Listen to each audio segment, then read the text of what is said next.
Sometimes the most extraordinary stories begin in the most uncertain moments. When Amber Ostwick came into the world in 2010, her arrival was both a miracle and a crisis. Amber and her twin sister, Hope, were born 26 weeks premature. Tiny, fragile, and fighting to survive. Hope weighed just 800 grams. Amber? Even smaller, only 700 grams. Doctors knew something was wrong. Amber was rushed away immediately. She had bleeding on the brain. She wasn't breathing properly. Her parents, Tracy and Julian, were left waiting, terrified and without answers. In those early days, every breath was a battle. Amber was placed in intensive care.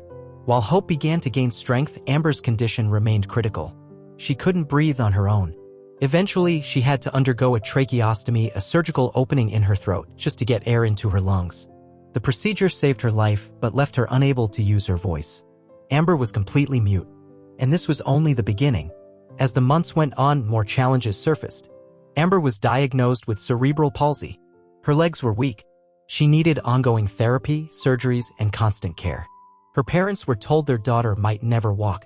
And even worse, she might never speak. But Tracy and Julian didn't give up. When traditional therapies seemed to reach their limits, they looked elsewhere, anywhere, for a spark of hope. That's when they discovered the Birmingham Donkey Sanctuary, a unique center in England that offered therapy using rescued donkeys to help children with special needs. It sounded unusual, but they were willing to try anything.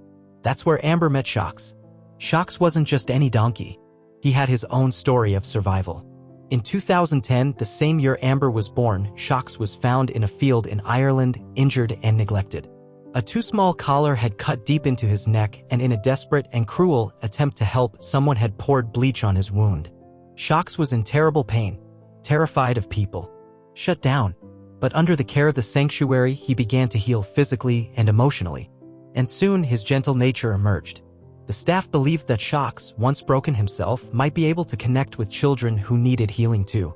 Amber was the very first child ever placed in Shocks' care. But when Tracy and Julian first saw him, they were skeptical. Tracy recalls, "I remember walking in and seeing Shocks, a massive black donkey that looked angry.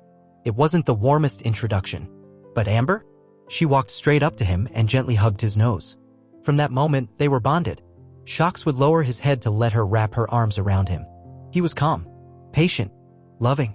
Amber, once too weak to stand, began growing stronger.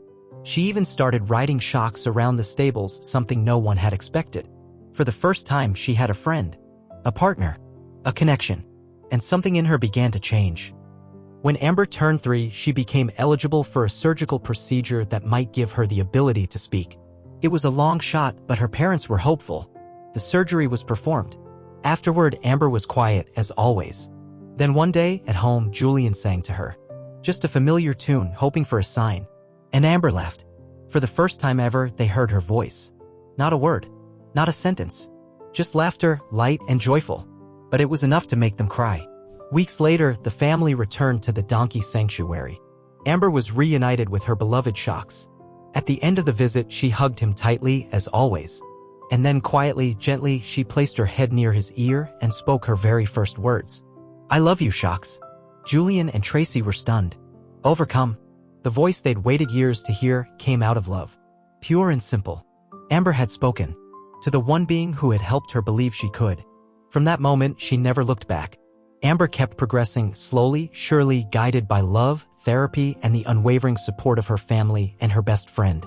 Her story was so inspiring that her parents turned it into a book, Amber's Donkey. Today, Amber is thriving.